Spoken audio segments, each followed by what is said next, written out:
Hello and welcome back. Are you ready for increasing and decreasing functions? Well, if you've gotten through chapter 2 and you understand derivatives and some of the things associated with derivatives, you're ready for increasing and decreasing functions.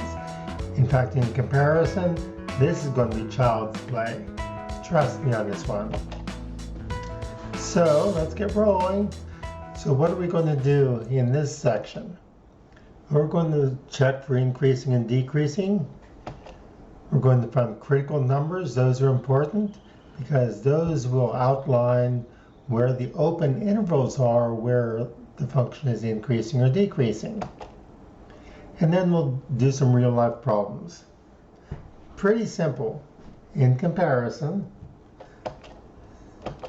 So here we go. Let's start with what a function is. We talked about this back in chapter 1, but always good to review a little bit, right?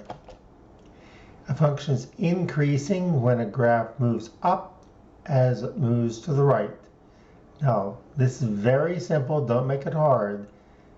As you look at a graph, you typically look at it the way you would if you were reading a book from left to right.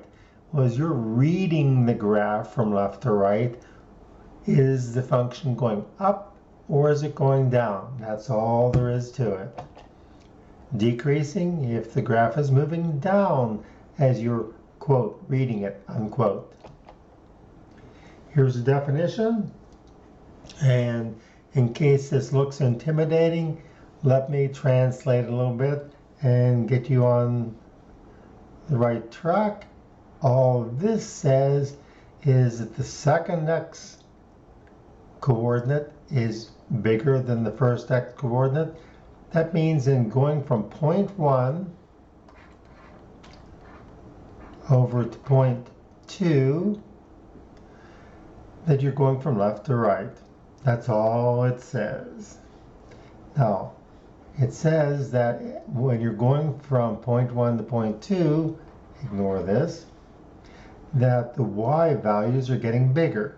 This is the first y value, this is the second y value, and they're getting bigger as we go along. In other words, it's going up.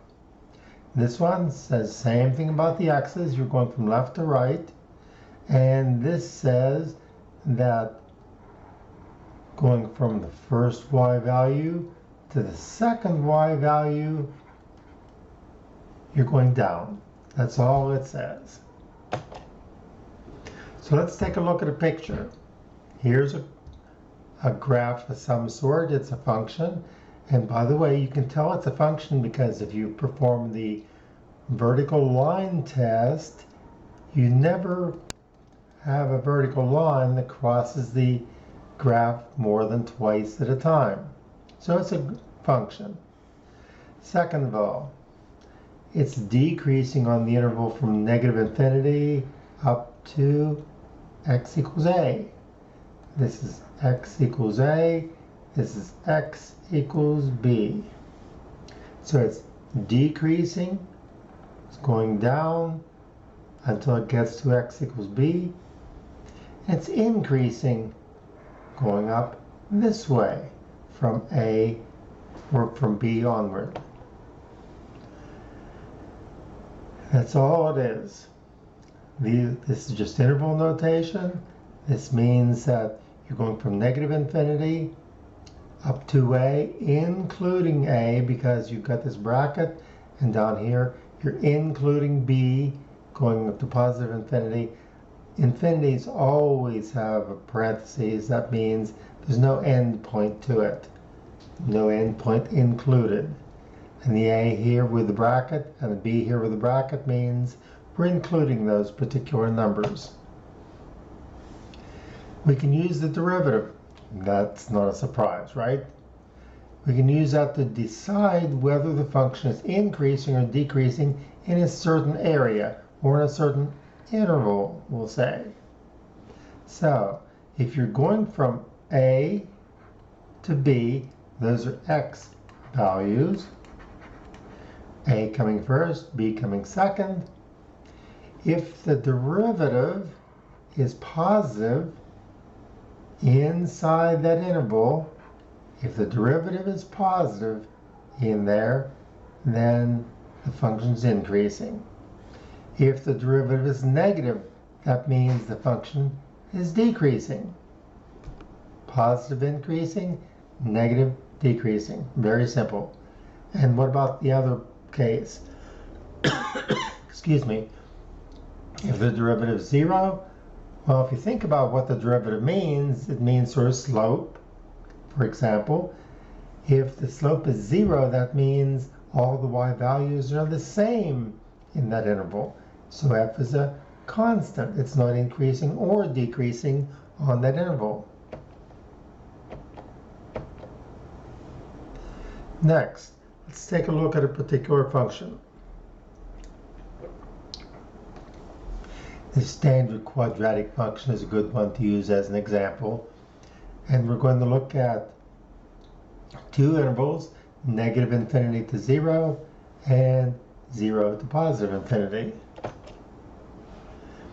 So we'll take the derivative. What do we get? Well, the derivative of x squared is 2x, right? Now, when is that positive? When is that negative? That's going to tell us whether it's increasing or decreasing. From negative infinity to 0, x is negative, right? So if we put a negative number in for x, the derivative is going to be negative. That means that it's going to be decreasing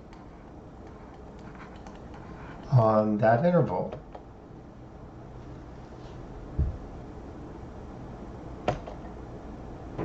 And you can see here from negative infinity up to 0, sure enough, it's decreasing. The y values are getting smaller.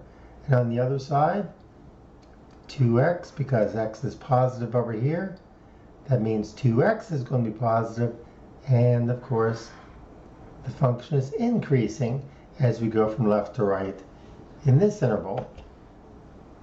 So how about these critical numbers? What do they mean? Okay, this is, again, I'm trying to tell you this is simple. So critical numbers. You get critical numbers one of two different ways. Two simple ways, I hope. Now, if you look at this graph right here, notice that on this side, the function is increasing. On this side, it's decreasing.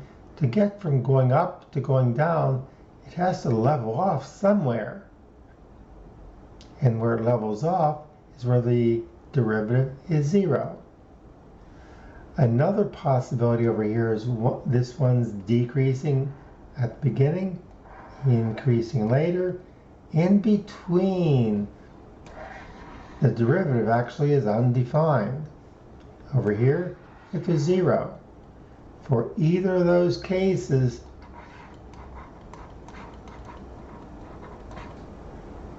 you have a critical number associated with that situation. If the derivative is 0, you've got a critical number. If the derivative is undefined, you've got a critical number. Got that? So you take the function, take the derivative. Where is it 0? Where is it undefined? Those will give you your critical numbers, as you'll see when we get to an example. So here we go. How do you use that increasing, decreasing test? First, find the derivative and get the critical numbers. That's where it's either a derivative of 0 or the derivative is undefined. Those give you your critical numbers. Third, figure out what the sign is at anywhere in that interval. You can choose any test interval in that interval you wish. So find something simple to work with. And fourth, use the test for increasing and decreasing functions. Decide whether it's increasing or decreasing. In other words, when you put that test number in here, you get a positive number, meaning the function itself is increasing, or do you get a negative value, which means decreasing? Got a blank slide here. There we go. One slide too many. Okay, there we go. All 4 guidelines. 1, 2, 3, 4. A little bit of practice. These might become automatic, really. So let's try an example. We've got a function here, and we're going to find where it's increasing or decreasing. What's the first thing we need to do? There's our group of guidelines. Take the derivative. After you differentiate, there you go. Simplify it a little bit. Get rid of those negative exponents. So you got the derivative, and you can see the derivative is 0. In other words, just set it equal to 0 and see which x's you get. With the zeros, you get these 3 critical numbers.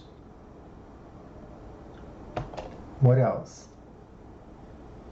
Well, those 3 critical numbers,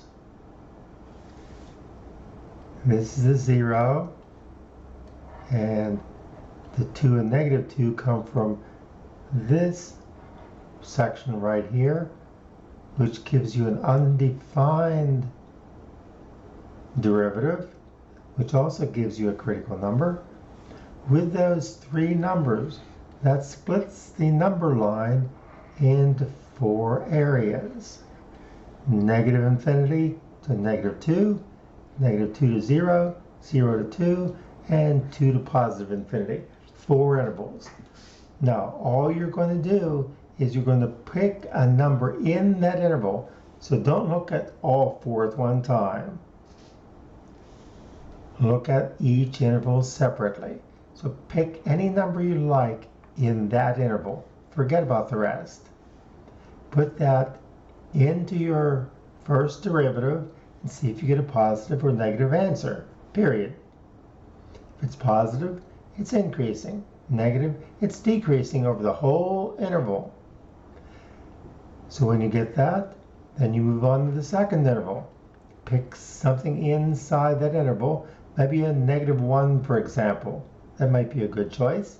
It has to be in the interval, not at the edge. Put that in your derivative, see if you've got a positive or negative. And make a table like that. 1 column for each interval. You can put your test value, the value you chose. They did choose a -1, chose a +1, just because they're easy. Why not? You can choose anything in that interval you like. They chose 3, you could have chosen 300 if you wanted to. Then, once you got the intervals, you got your test values, see what you get for your derivative with those test values. In this case, you got a negative number. That means in that whole interval up here, the function is decreasing. In the second one, put -1 in your derivative. Turns out to be positive. That means your function is increasing everywhere in that interval. I'll continue to repeat. In this one, 1 was chosen, so you put 1 in your derivative. It's negative, so that means your function, the function, not the derivative, the function is decreasing everywhere in that interval.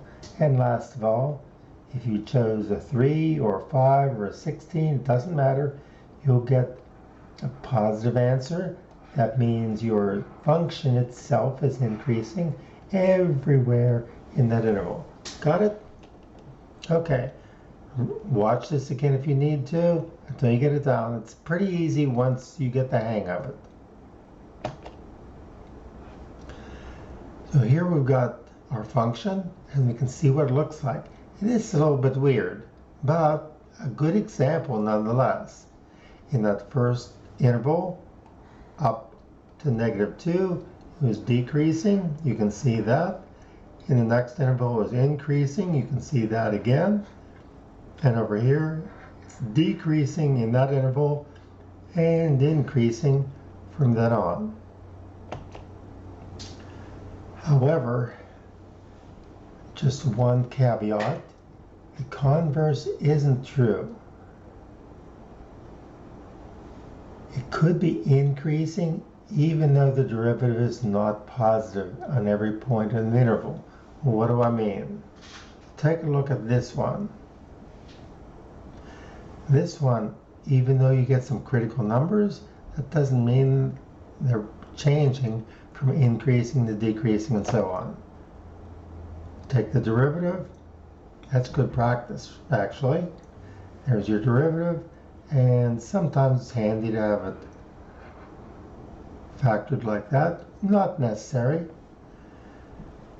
You only get one critical number because when you set this equal to 0,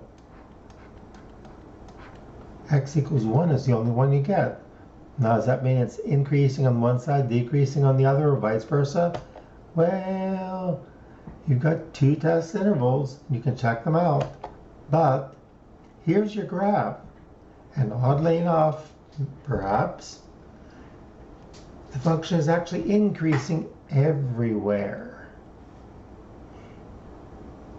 Even though you've got a derivative here of 0, which means it's got a 0 slope, but it goes from increasing to continuing to increase. And let's wrap this up with a short application. Some of you probably like toys, especially computer toys perhaps. Here are the cost and revenue functions for one of its games. And it says, find the interval, in other words, which x's or which numbers of games will give you a profit that's increasing. Well, what's the profit function? Profit equals revenue minus cost. There's your profit function. Simplify that a little bit. That helps. Then take the derivative because we want the marginal profit and set it equal to 0, solving for x. So there's our derivative. Set that equals 0, solve for x. And our x is 3,000 games. That's our critical point. So that, remember, that splits the number line into everything up to 3,000 and then from 3,000 on up. Keep in mind too, we're talking about toy games, right?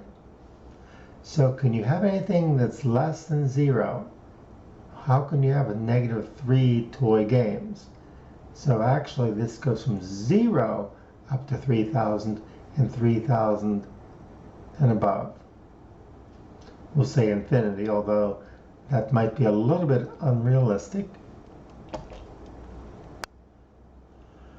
So we've got two intervals. What we're saying here is on the interval 3,000 to 6,000. 6,000 is probably as many toy games as we can make. So what's happening on those intervals?